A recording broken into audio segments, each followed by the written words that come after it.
Okay, so in this video we are going to talk about absolute value inequalities. So this is a topic that we've actually already talked about a little bit when we talked about our absolute value equations. Okay, so this is a review, this first part. When you have the absolute value equation, what a lot of students do is they just pretend like the absolute value bars are not there, okay, and they just solve it. But you cannot do that, okay? Be very careful that you don't just pretend like it's a regular equation. If it's an absolute value equation, you want to make sure you set it equal to the 10, but then you also set it equal to the opposite of that, which would be negative 10, and then you can solve and you will get two solutions. So there's actually two x values that make this equation true, and you can take each of these x values and you can plug them back into the original, and because of the absolute value bars you will be able to get the left side to equal 10, okay, with each of these two x values. So as we move on to the example 1 here, you need to remember that you are dealing with absolute value, so you can't just pretend, all right, like the absolute value bars are not there. You have to set up something that will algebraically represent the absolute value and the effects on the algebra, okay? So this is less than inequality, and so what I can do is I can say x plus 3 must be less than 10. Okay, and x plus 3 can be greater than negative 10. All right, so let's talk about a couple of things here. All right, so first off, I want you to notice that this first one had the exact same sign as what was in the inequality, and then also the 10 is the same. Okay, but for the second one, change to a different color here. Notice I have flipped the inequality sign and I have flipped the positive negative sign of that 10. All right, so be very careful that you remember to do both flips, flip on the inequality and flip on the sign of the number. And also it's really important that we use an and here, okay, and we'll talk about that here in just a bit. So I'm going to subtract the 3 and I'll get 7, subtract the 3 and I'll get negative 13. So you can see it's very similar to the numbers I got up here, but we are getting a range of answers that are correct. Okay, so if you go to a number line and you mark negative 13 and you mark 7, this first graph, the x is less than 7, will be an open circle and going to the left. The second one, x is greater than negative 13, will be an open circle and going to the right.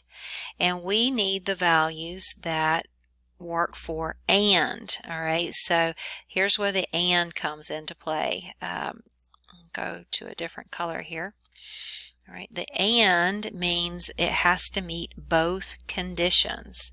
So that's going to be this area right in between here, the middle, where it meets both conditions as far as it is less than 7 but also greater than negative 13. So you can see it's going to be this area here, and then you will write that in interval notation just like we've done all the rest of the semester, and you'll get parentheses negative 13 to 7 close parentheses. So if you have a less than or a less than equal to, you want to think about and, all right, which is actually what we call the intersection, okay, of the two solutions that you're going to get from your inequalities. All right, if you look at example number 2, we have another absolute value inequality, and as you already know, excuse me, as you already know, you need to isolate the absolute value. We've already had that earlier in the semester, so that's a skill you should already be familiar with. I'm going to go ahead and divide both sides by negative 4. And when you divide by a negative, remember that flips your inequality sign. So I'm going to have absolute value of 1 minus x is greater than or equal to 4. Now we have a greater than sign, and the way this algebra is going to work is you want to think about using an or. So you can say 1 minus x is greater than or equal to 4, or 1 minus x is less than or equal to negative 4. Okay, so if we go back, kind of like we did in the last problem,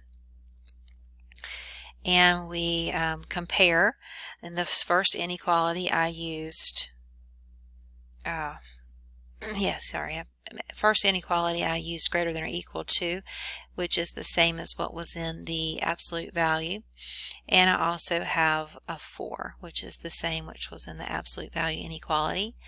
And then if I switch to a different color, you can see in the second one I switched the inequality sign and I switched the sign, positive negative sign of that number.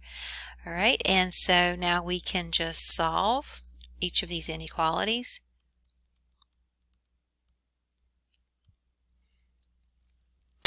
When you divide by your negative here, it's going to flip the inequality sign again. All right, so you're going to have less than or equal to negative 3. And then you have greater than or equal to 5. And then if you go to your number line, which I'll squeeze it over here, and we have negative 3 and we have 5. Then on the left side, you're going to have a closed circle and everything to the left. And on the right, you're going to have a closed circle, everything towards the right. And then since this is an or, okay, so go back to that same green color. Since we're using an or here, it just has to be in one solution or the other. So it can be in this solution or in this solution, and either one is fine since it is an or. All right. So just think about what the word or means, right? Okay, and then you want to write your solution as interval notation, as we usually do.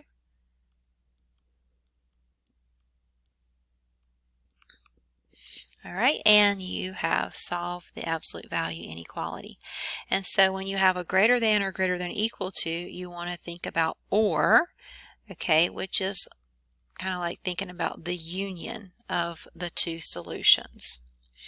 So you also just want to be a little bit careful about sort of the weird situations. You can have no solution or all real numbers. Just think about what the inequality means, okay?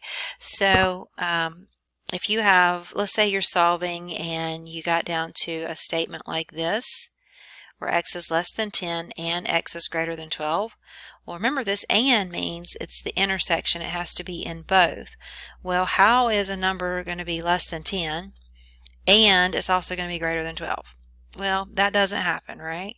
So if you look at your graph, if here's 10 and here's 12, if you're less than 10, you're going to the left, and if you're greater than 12, you're going to the right. And if it's an and, remember you're looking for that overlap, or where x is meeting both of those conditions, and that doesn't happen. All right, so that could be no solution. And then if you think about a situation like what we have over here, if you have x is less than 10 or is greater than 8, okay, well remember or just means it has to meet one condition or the other. All right, so just think about the numbers here. If you have 8 and you have 10 and you're less than 10, that would be going to the left, but then you're greater than 8, that would be going to the right. And if it's or, okay, let me go back to using that green highlighter again. If it's or, it can be in one solution or the other solution. So that actually ends up being all of the numbers, okay, and that's your all real numbers, or your negative infinity to positive infinity. Okay, so just practice these, and the more you practice them, the easier they get, and I'll see you in the next video.